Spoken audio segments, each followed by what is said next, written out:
Hey guys, alright, let's go ahead and talk about that shortcut for doing limits at infinity with rational functions. So here we got a rational function, big F of x. Capital letters are usually used to denote rational functions, but it doesn't really matter what you call them. So we have big F of x equals a polynomial p of x divided by a polynomial q of x. Remember, that's what a rational function is, some polynomial divided by another polynomial. So p of x is a sub m x to the m plus a sub m minus 1 x to the m minus 1 plus dot dot dot plus a sub 1 x plus a sub 0. And similarly, q of x, the polynomial, is b sub n x to the n plus all this stuff here all the way down to plus b0. So these are polynomials expanded in general form here. And because the highest power of x that appears in p of x is x to the m, then we say that the degree of p of x is m. And similarly, the degree of q of x is n, because n is the highest power of x that appears in the polynomial q of x. All right? And another definition here is the leading term of p of x, that's a sub m x to the m. It's the whole term that has the highest power of x in it. So the leading coefficient, you might know, is a sub m, but the leading term is a sub m with the x to the m on it, okay? Because it's the term that has the highest power of x in it. And likewise, the leading term of q of x is b sub n x to the n, okay? Because that's the term in q of x that has the highest power of x in it. So it's called the leading term, but it's not necessarily the one that's written first. Okay, it doesn't really matter which order these are written in when you're actually working with the problem, and we'll see that in a couple examples soon. But just remember that the leading term is the one that has the highest power of x in it. Okay, so let's see, what exactly is the shortcut then? So what you want to do is figure out the degree of the top and the degree of the bottom. So we're going to say the degree of the top is m, and the degree of the bottom is n. So then you first look and say, okay, is m less than n? And if it is, then the limit as x goes to positive or negative infinity of the rational function is 0. Okay? And the reason for that is, if m is less than n, that means the degree of the top is less than the degree of the bottom, which kind of means intuitively that the bottom, the denominator of the rational function, grows much quicker. It grows much more quickly than the top does.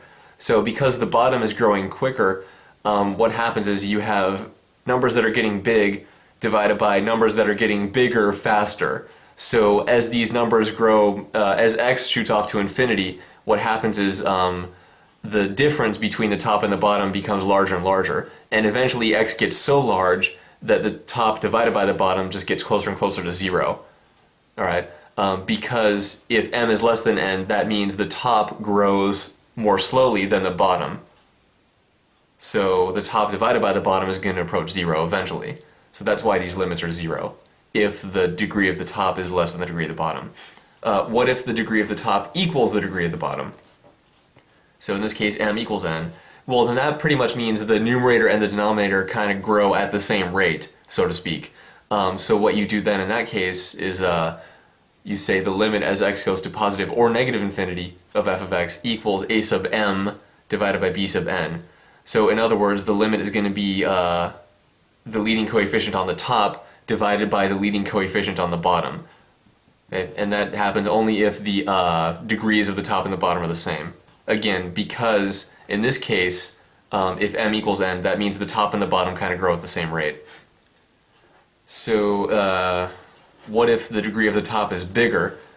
Then here m is larger than n. Then what we have is limits as x goes to positive infinity of the rational function.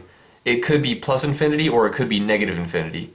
And similarly, the limit as x goes to negative infinity of f of x, it could be positive infinity, it could be negative infinity. Now these might both be the same thing, they might both be different, it doesn't really matter. Or what I should say is it depends on the leading terms. Okay, so remember these leading terms here, a sub m x to the m, b sub n x to the n, it depends on what the leading terms are. And we'll see some examples of those soon. So for now, let's go ahead and remember this here, and we're going to use this in a couple examples right now. If you're wondering why is this green while these are black, it's just so it's easier to read, I guess. No real reason, I guess. So let's go ahead and do some examples with this. So this shortcut is going to be really helpful because now we don't have to worry about multiplying or dividing anything. We can just straight up look at the degrees and see what's going to happen right away. So what are we on? Example 4 now? Yeah, example 4. So continuing the examples from the last video. Example 4, let's do the limits as x goes to positive infinity of, let's see, 6 minus 2x plus 5x to the 9th. All that's divided by 7x to the 4th minus 16x to the 9th plus 11x to the 8th. Alright, so let's see what's happening here. We're taking a limit as x goes to positive infinity of this big old rational function here. So this rational function is kind of a mess, right? But with our shortcut, it's going to be really easy. What's the degree of the top? Well, here's a 6, here's a minus 2x, here's a plus 5x to the 9th. So the highest power of x on the top is 9. So the degree of the top is 9. Okay, so degree of the top, let's write DEG for degree. We'll just say degree equals 9 for the top. How about on the bottom? 7x to the 4th minus 16x to the 9th plus 11x to the 8th. So here, the degree on the bottom is also 9. Okay, because x to the 9th, that's the highest power of x that appears in the bottom, right? So that's good. The degree of the top and the degree of the bottom are the same. So what our shortcut says to do is divide the leading coefficients. So what are the leading coefficients? Remember, they're not necessarily the ones that appear first, right? In this case, they're not at all. But what they are is they're the coefficients on the leading term, or in other words, the coefficients on the highest power of x. So this limit is going to be 5, because that's on the x to the 9th on the top, and then divided by the negative 16. Or in other words, just negative 5/16. Okay, so that's that. So this is a pretty nasty function here. It's kind of messy, kind of complicated a little bit, but the shortcut just gives us the answer almost right away. So if we did it the longer way, we'd have to multiply the top and the bottom by 1 over x to the 9th, expand, simplify, kind of, sort of, and you know that you might have to do that if you have to show a lot of work or something, and it's good to do that to understand what's happening, but this shortcut will take you almost right there. So that's example 4. Let's go ahead and look at another one here, example 5. Let's actually erase all this then. Example 5 is going to be slightly more complicated. Not really though. Alright, so with example 5, what do we got? Oh, and by the way, for example 4, if we do the limit as x goes to negative infinity instead, it would be exactly the same thing. So we don't have to worry about that really. Example 5, let's take the limits as x goes to positive infinity of 2x cubed minus 6x to the 7th plus 8x to the 10th. All of that's divided by 7x plus 1. Okay, so what's happening here? Well, first thing we do is we can't do direct substitution, right? Because we're sending x to infinity. So when you take limits at infinity, there's no concept of direct substitution. But what we do here for these rational functions is analyze the degree, just like we did in example 4. So what's the degree of the top? Well, it's the highest power of x that appears. Here's an x cubed, here's an x to the 7th, here's an x to the 10th. So the degree of the top is 10. What's the degree of the bottom? Here's an x, here's just a constant, which is basically like x to the 0.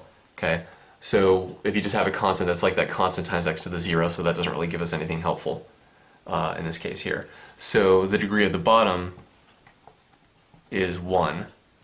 Alright, so degree of the top is larger, much larger, than the degree of the bottom. So our shortcut tells us that the limits as x goes to positive infinity, it could be plus infinity or it could be minus infinity. Now, which one is it? Okay, so what we do is we just look at the leading term. So really, what this is equal to limits as x goes to positive infinity of all that matters is the leading term. When you do limits at infinity for rational functions, the only thing that matters is the leading term. It doesn't matter what the degrees are. or what I should say is whether or not the degrees are the same. You know, if the degree on the top is bigger, if the degree on the top is smaller, it doesn't matter in any of the cases. The only thing you really want to care about is the leading term here. So we could write this as 8x to the 10th plus blah, blah, blah, because we don't care what the rest is. And on the bottom we have 7x plus blah, blah, blah, blah, blah, blah, right? Yeah, it's just 7x plus 1, but the point is the only thing that matters is 7x. And the reason for this is as x gets really, really super huge, the most important part of the top is 8x to the 10th, okay?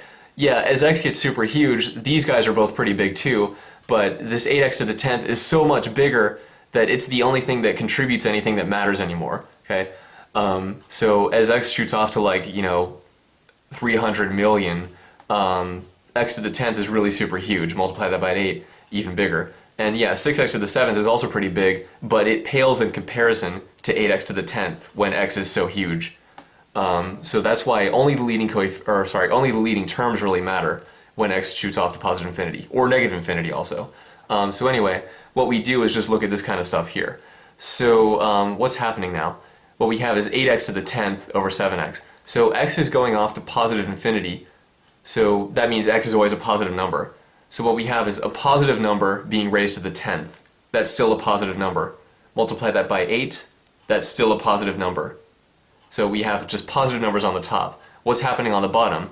Well, x is always positive. Multiply it by 7, you still get something positive. So positive number divided by positive number means your answer is going to go off to positive infinity. Alright? And that's our answer for this. What if we want to send this guy off to negative infinity? So maybe we can call this part A. So this will be example 5, part A. And then part B will be limits as x goes to negative infinity of the same thing. So it's going to be 2x cubed minus 6x to the 7th plus 8x to the 10th, all divided by 7x plus 1. Alright, so now let's see what happens as x goes to negative infinity. So this case, because the degree of the top is bigger than the degree of the bottom, this limit might not be the same as this one. It might be the same, it might not, we don't know yet. So let's go ahead and see what happens. So again, it doesn't matter if we go to positive infinity or negative infinity, all we care about is the leading term here. Because remember, that's what contributes the most as x gets really super huge, far away from 0. So this really equals the limits as x goes to negative infinity of 8x to the 10th plus blah divided by 7x plus who cares, right? So what's happening now? As x goes off to negative infinity, x is a negative number, but then if you raise it to the 10th, it becomes a positive number. So we have a positive number times 8, which means a positive number. So on the top, we've got positive numbers here. Now, yeah, we still have this minus 6x to the 7th and 2x cubed here, but when x is large enough, these aren't going to matter at all. These aren't going to do anything to affect the sign of the top. So eventually, the sign of the top is going to be determined solely by this term here, okay, the leading term here. So again, we only have to worry about the leading term. So on the top, we have a positive number. What happens on the bottom? Well, x is a negative number, right? X is going to negative infinity, so that means x is negative. If we multiply that by 7, we still have a negative number. So what we actually have is positive numbers divided by a negative number, okay? So what that means is this is actually equal to negative infinity, because we've got positive numbers divided by negative numbers, and the result is a negative number. And because the degree of the top is larger than the degree of the bottom, okay, remember the degree on the top was 10, degree of the bottom is 1, that means that the top grows much more quickly than the bottom does, so it's going to shoot off to infinity, or negative infinity. And in this case, it is negative infinity because we have positive numbers divided by negative numbers. Alright, so that's example 5. Let's see another one like this. So we'll do one more like this, and then in the next video we'll move on to something slightly different. So let's go ahead and do example 6 here, and that will be the last one for this video. example 6. All right, let's see. Let's say we want the limits as x goes to positive infinity of what? Negative 2x to the fourth minus x squared plus 1. All of that divided by 3x plus 26. Alrighty. So let's see, degree of the top. Let's identify what that is. Degree on the top is the highest power of x that appears. So here's an x to the fourth, here's an x squared, here's a 1, which is like 1x to the 0. So the degree of the top is 4, because that's the highest power of x that appears. How about the bottom here? 3x plus 26. 3x to the first, 26 like x to the 0. So the degree of the bottom, again, is 1. Alright,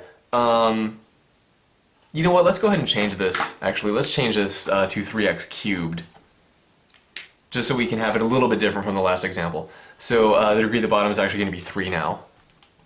Sorry about that. 3x to the third power plus 26. So now the highest power of x that appears on the bottom is 3, right? So this actually isn't going to change too much, though. Degree of the top is still bigger than the degree of the bottom. So what are we going to do? We're going to look at just the leading terms. So this equals the limit as x goes to positive infinity of negative 2x to the fourth plus blah divided by 3x cubed plus who cares. Right? Remember, the only thing that matters is the leading term here. So what happens? As x shoots off to positive infinity, x becomes a really, really huge positive number, right? So huge positive number, raise it to the fourth power, you get an even bigger positive number. Multiply it by negative 2, now you have a negative number. Okay, so on the top we have a negative number. What happens on the bottom? Well, x is a positive number, raise it to the third power, still a positive number. Multiply it by 3, still a positive number. So we have a negative number divided by a positive number. And we know it shoots off to either plus or minus infinity, so because it's negative divided by positive, it has to shoot off to negative infinity. Okay? Because that's what the rule tells us. The degree of the top is larger than the degree of the bottom, so the rule tells us that, or our shortcut rather, tells us that this is going to be plus or minus infinity. And it's minus because of the leading terms here, because of how they work out.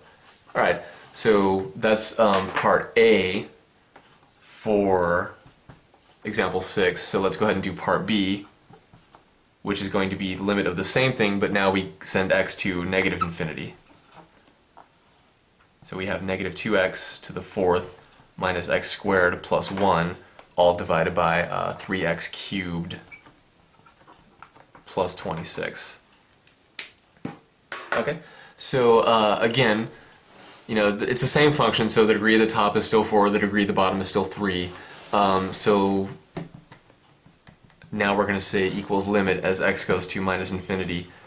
Same thing here, negative 2x to the fourth plus blah, all divided by 3x cubed plus who cares, right? So what's going to happen here? Well, x is going to negative infinity, which means x itself is a negative number, okay? So negative number, raise that to the fourth power, you get a positive number, okay? Because that's an even power. If you raise a negative number to an even power, you get a positive number. So positive number multiplied by negative 2 gives you a negative number. So whatever's happening on top, it's a negative number once x has gone far enough to positive infinity, or sorry, to negative infinity. And that's all we care about, right? So here, on the top, we have a negative number. What happens on the bottom? Well, we have x is a negative number. Raise it to the third power, you still have a negative number. Multiply a negative number by 3, you still have a negative number. So on the bottom is also a negative number. So basically we have negative divided by negative, which gives us a positive number. So this is going to be positive infinity then. And again, we know this has to be plus infinity or minus infinity because the degree of the top is bigger than the degree of the bottom. And that's what the shortcut tells us. It's plus or minus infinity. And it's plus infinity in this case because of how the leading terms work out here. Okay, negative number on top divided by negative number on the bottom. And that's example 6. So this kind of thing will work in general for rational functions. And as we'll see in the next video, you can kind of use similar reasoning for things that aren't quite rational functions, but you got to be a little careful sometimes. So let's go ahead and see that next.